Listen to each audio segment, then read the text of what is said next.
12장 그분 발에 향유를 부은 여인. 유월절 엿새 전에 예수께서 베다니로 들어가셨다. 그곳에는 얼마 전에 죽은 자들 가운데서 살아난 나사로가 살고 있었다.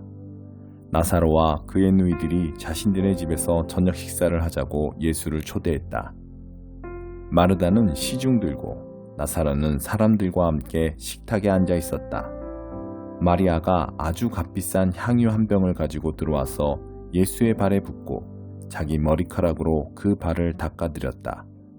향유 냄새가 집안에 가득했다. 제자들 가운데 한 사람으로 이미 그때 예수를 배반할 준비가 되어 있던 가룟 유다가 말했다. 왜 이 향수를 팔아서 그 돈을 가난한 사람들에게 주지 않습니까? 팔면 은화 300은 충분히 받을 텐데.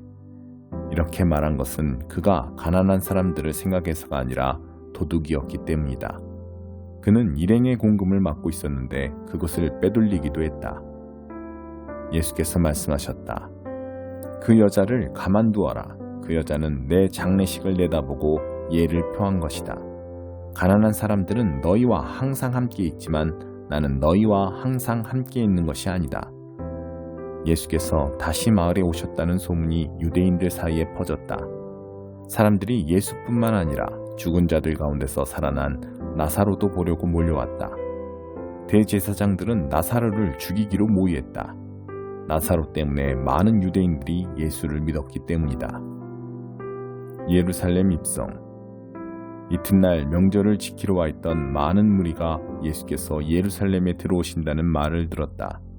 그들은 종려나무 가지를 꺾어들고 그분을 맞으러 나가서 환호했다. 호산나, 복되다. 하나님의 이름으로 오시는 이여, 복되다. 이스라엘의 왕이여. 성경에 기록된 대로 예수께서 어린 나귀를 얻어 타셨다. 두려워하지 마라, 딸 시온아. 너의 왕이 오시는 모습을 보아라. 나귀 새끼를 타고 오신다. 제자들은 성경의 많은 구절이 성취된 것을 당시에는 알아채지 못했다. 그러나 예수께서 영화롭게 되신 뒤에 그들은 그분에 대해 기록된 것과 그분께 일어난 일이 일치한다는 것을 기억해냈다. 예수께서 나사로를 불러 죽은 자들 가운데서 일으키실 때 그 자리에 있던 사람들이 자신들이 목격한 것을 이야기했다. 그들이 얼마 전에 있었던 하나님의 표적에 대해 소문을 퍼뜨렸기 때문에 환영하는 무리가 더 늘어났던 것이다. 바리새인들이 그 모습을 보고 체념하듯 말했다. 이제는 통제불능이요 온 세상이 저자의 뒤를 따라 몰려가고 있소. 나를 따라오너라. 명절을 맞아 예배를 드리려고 올라온 그리스 사람들이 있었다. 그들이 갈릴리 벳세다 출신인 빌립에게 다가가서 말했다. 선생님, 우리가 예수를 뵙고 싶습니다. 도와주시겠습니까? 빌립이 안드레에게 가서 말했다. 안드레와 빌립이 예수께 가서 말씀드리자 예수께서 대답하셨다. 때가 되었다. 인자가 영광을 받을 때가 왔다. 잘 들어라. 밀알 하나가 땅에 묻혀 완전히 죽지 않으면 한 알 그대로 남아있다. 그러나 밀알 하나가 땅에 묻혀 죽으면 싹이 나서 몇 배의 열매를 맺는다. 마찬가지로 누구든지 현재의 목숨에 집착하는 사람은 그 목숨을 잃을 것이다. 그러나 앞뒤를 재지 않는 사랑으로 그 목숨을 버리는 사람은 참되고 영원한 생명을 얻게 될 것이다. 너희 가운데 누구든지 나를 섬기려는 사람은 나를 따라오너라. 나를 섬기는 사람은 내가 있는 곳에 있게 될 것이다.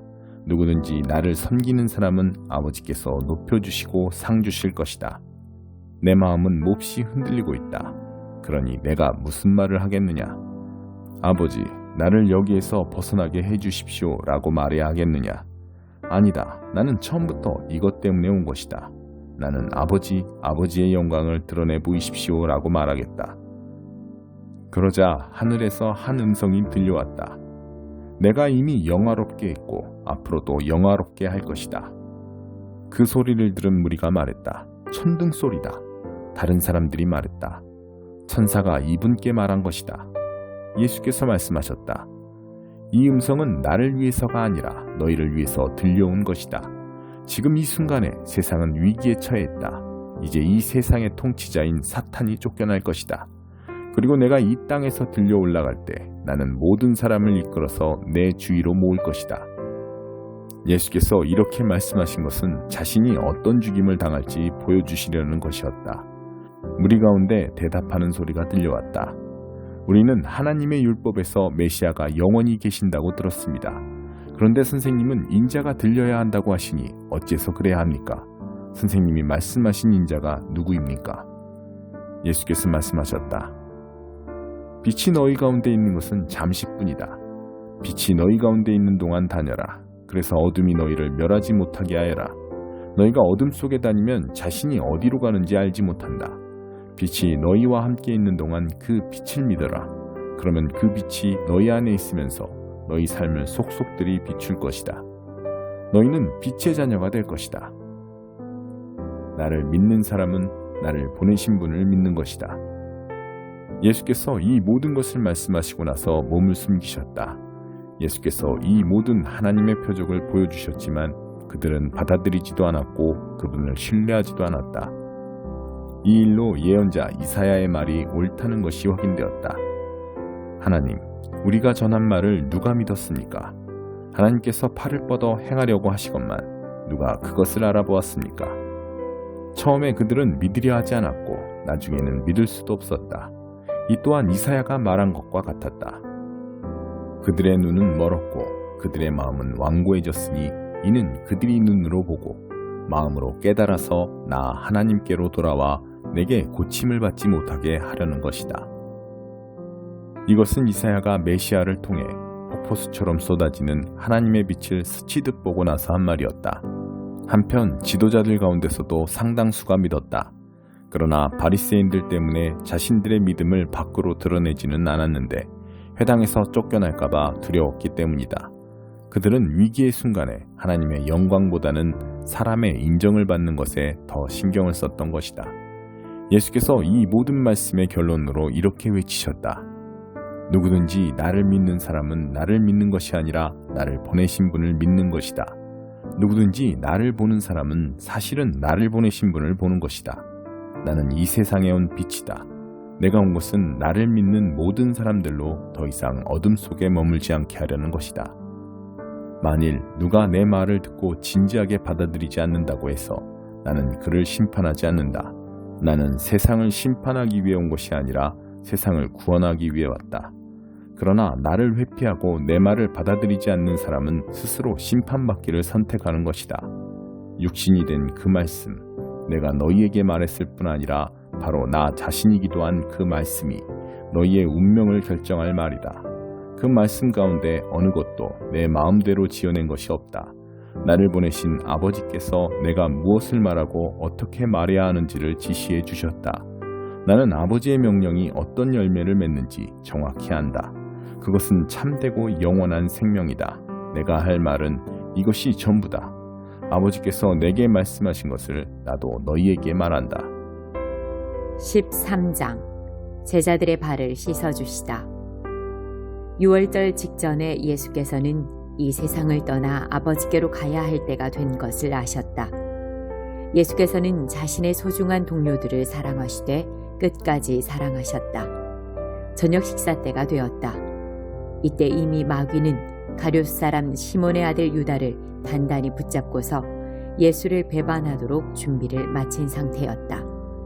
예수께서는 아버지께서 자기에게 모든 것을 맡기셨다는 것과 자기가 하나님께로부터 왔다가 하나님께로 돌아갈 것을 아셨다. 예수께서 저녁 식탁에서 일어나 겉옷을 옆에 두시고 수건을 두르셨다. 그런 다음에 대야에 물을 부어 제자들의 발을 씻고 수건으로 닦아주셨다. 예수께서 시몬 베드로에게 이르셨을 때 베드로가 말했다. 주님, 주님께서 정말 제 발을 씻으실 겁니까? 예수께서 대답하셨다. 내가 하는 일을 네가 지금은 이해하지 못한다. 그러나 나중에는 분명하게 알게 될 것이다. 베드로가 고집을 부렸다. 제 발은 절대로 씻지 못합니다. 예수께서 말씀하셨다. 내가 너를 씻어주지 않으면 너는 내가 하는 일과 아무 상관이 없다. 베드로가 말했다. 주님, 그렇다면 제 발만 씻지 말고 제 손도 씻어주십시오. 제 머리도 씻어주십시오. 예수께서 말씀하셨다. 아침에 목욕을 한 사람은 이제 발만 씻으면 된다. 너희는 머리부터 발끝까지 깨끗하다. 내 관심사는 위생이 아니라 거룩이라는 것을 너희는 알아야 한다. 이제 너희는 깨끗하다. 그러나 너희 모두가 깨끗한 것은 아니다. 예수께서는 누가 자신을 배반할지 알고 계셨다. 그래서 너희 모두가 깨끗한 것은 아니다 라고 말씀하신 것이다. 예수께서 제자들의 발을 씻어주시고 나서 겉옷을 입고 식탁 자기 자리로 돌아가셨다. 예수께서 말씀하셨다. 내가 너희에게 무슨 일을 했는지 이해하겠느냐? 너희는 나를 선생이라 부르고 주라고 부르는데 맞는 말이다. 내가 정말로 그러하다. 주이며 선생인 내가 너희의 발을 씻어주었으니 이제 너희도 서로 발을 씻어주어야 한다. 내가 너희에게 모범을 보였으니 너희도 내가 한 그대로 하여라. 나는 분명한 것만 말한다. 종이 주인보다 높지 않고 사원이 사장에게 명령하지 못한다. 내 말이 무슨 뜻인지 알겠거든 너희도 그대로 행하여라. 복된 삶을 살아라. 그분을 배반할 자. 지금부터 내가 하는 말은 너희 모두를 두고 하는 말이 아니다. 나는 내가 선택한 사람들을 정확히 안다. 그것은 다음의 성경 말씀을 이루려는 것이다. 내 식탁에서 빵을 먹던 자가 나를 배반하였습니다. 내가 이 모든 것을 너희에게 미리 말해두는 것은 그 일이 일어날 때 내가 누구인지를 너희로 믿게 하려는 것이다. 너희는 이것을 바로 알고 있어야 한다. 내가 보내는 사람을 맞아들이면 나를 맞아들이는 것과 같고 나를 맞아들이면 나를 보내신 분을 맞아들이는 것과 같다. 예수께서 이 말씀을 하시고 나서 근심하는 기색으로 그 이유를 말씀하셨다. 너희 가운데 한 사람이 나를 배반할 것이다. 제자들은 예수께서 도대체 누구를 두고 하신 말씀인지 궁금해서 서로 둘러보았다. 제자들 가운데 한 사람, 곧 예수께서 깊이 사랑하시는 제자가 그분의 어깨에 머리를 기대고 있었다. 베드로가 그에게 몸짓하여 예수께서 누구를 두고 말씀하신 것인지 물어보게 했다. 그래서 가장 가까이 있던 그 제자가 물었다. 주님, 그가 누구입니까? 예수께서 말씀하셨다.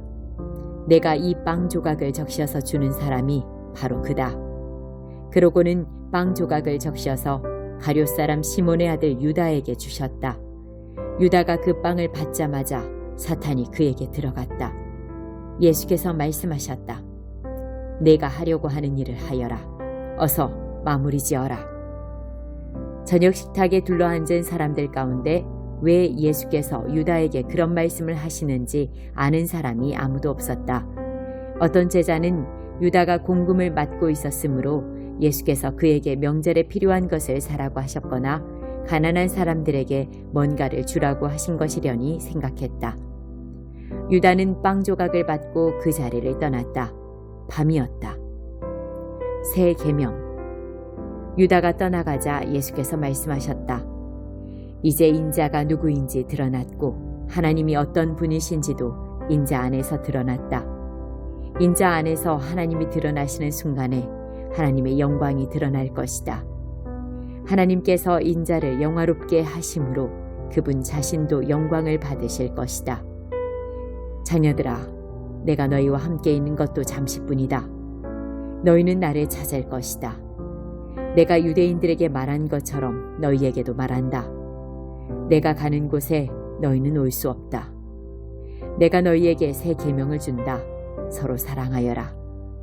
내가 너희를 사랑한 것 같이 너희도 서로 사랑하여라. 너희가 서로 사랑할 때 모든 사람이 그 모습을 보고 너희가 내 제자라는 것을 알게 될 것이다. 시몬 베드로가 물었다. 주님, 어디로 가십니까? 예수께서 대답하셨다. 내가 가려는 곳에 내가 지금은 따라올 수 없다. 그러나 나중에는 따라오게 될 것이다. 베드로가 말했다. 주님, 왜 지금은 따라갈 수 없습니까? 주님을 위해서라면 제 목숨까지도 버리겠습니다. 정말이냐? 나를 위해 내 목숨을 버리겠다는 말이냐? 그러나 너는 수탉이 울기 전에 나를 3번 부인할 것이다.